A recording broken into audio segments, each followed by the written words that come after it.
مولانا کلیم اللہ صاحب، میں نے کل بھی آپ کو پیغام بھیجا تھا، اور چونکہ روز بروز ماشاءاللہ خوشی کی خبریں آ رہی ہیں تو دل بہت مسرور ہے، اور یہ بھی محسوس ہو رہا ہے کہ الحمدللہ طالبان بڑی صرف شجاعت ہی سے نہیں بلکہ ساتھ ساتھ بڑی حکمت سے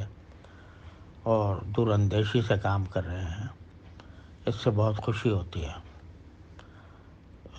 اب جتنی مشقت اور جتنی محنت انہوں نے اس جہاد میں اٹھائی ہے، جو قربانیاں دی ہیں، اب آگے افغانستان کی تعمیر کا مسئلہ اور اس کو اسلامی شریعت میں ڈھالنے کا مسئلہ، یہ بھی ایک بہت بڑا چیلنج ہے جو طالبان کو جس کا جواب دینا ہے، عملی طور پر جواب دینا ہے۔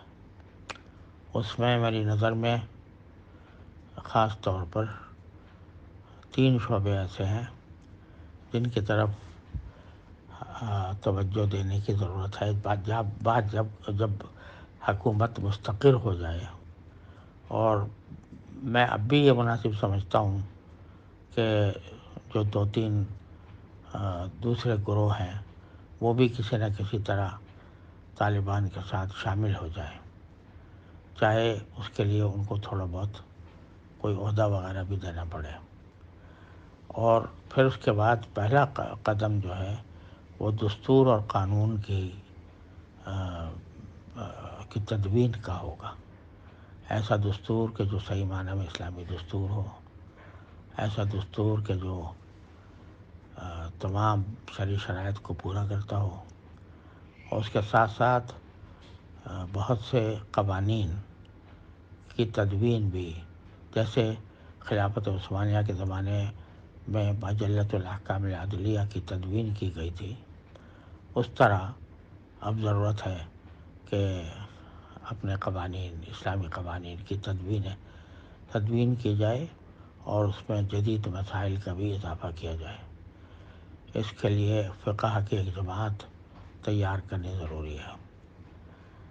دوسری چیز جس کی اہمیت ہے وہ تعلیم کا نظام ہے۔ تعلیم کے نظام میں جہاں مدارس اپنی جگہ قائم رہنا چاہیے، وہاں جو جدید تعلیم گاہیں ہیں ان کے نصاب و نظام میں کس طرح تبدیلی لائی جائے کہ وہاں سے سچے پکے مسلمان پیدا ہوں، اس کی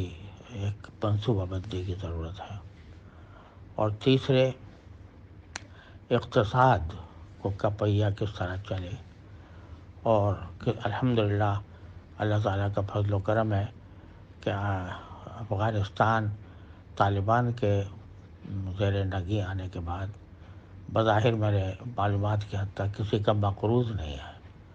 اور یہ بہت بڑی الحمدللہ بہت بڑی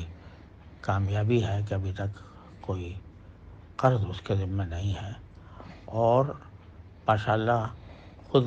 مفتوح قوموں نے انفراسٹرکچر اور بنیاد تحتیہ کے بہت سارے کام وہ کر دے ہیں جو آپ کو انعام میں ملے ہیں اللہ تعالیٰ کی طرف سے۔ لیکن ظاہر ہے کہ معیشت کا پہیہ چلانے کے لیے ضروری ہوتا ہے کہ دوسرے ملکوں کے ساتھ بھی تجارتی تعلقات قائم ہوں، اور پھر اس میں مالیاتی نظام وہ 100% شریعت کے مطابق ہو۔ تو یہ 3 اہم کام ہیں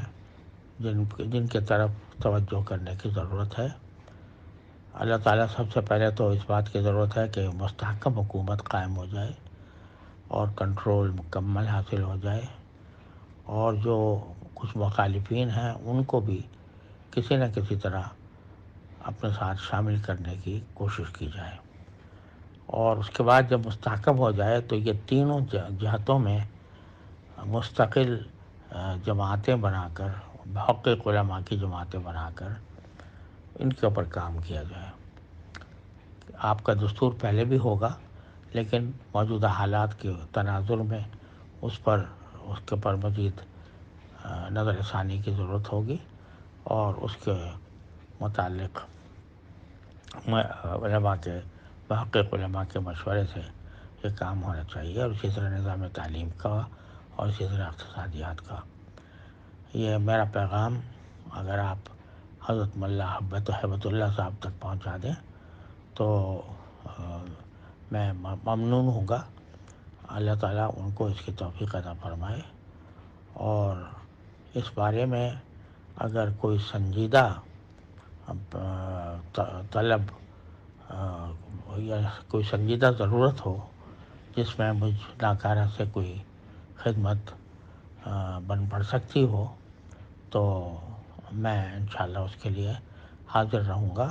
بشرطے کہ وہ ایسی ہو کہ جو جس کی ضرورت واقعتاً آپ حضرات محسوس کرتے ہوں۔ اللہ تعالیٰ قدم قدم پر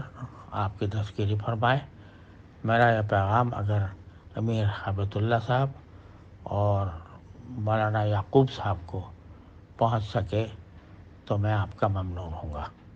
والسلام علیکم ورحمۃ اللہ تعالیٰ وبرکاتہ۔ پہلا میں نے کیا کہا کہ پہلے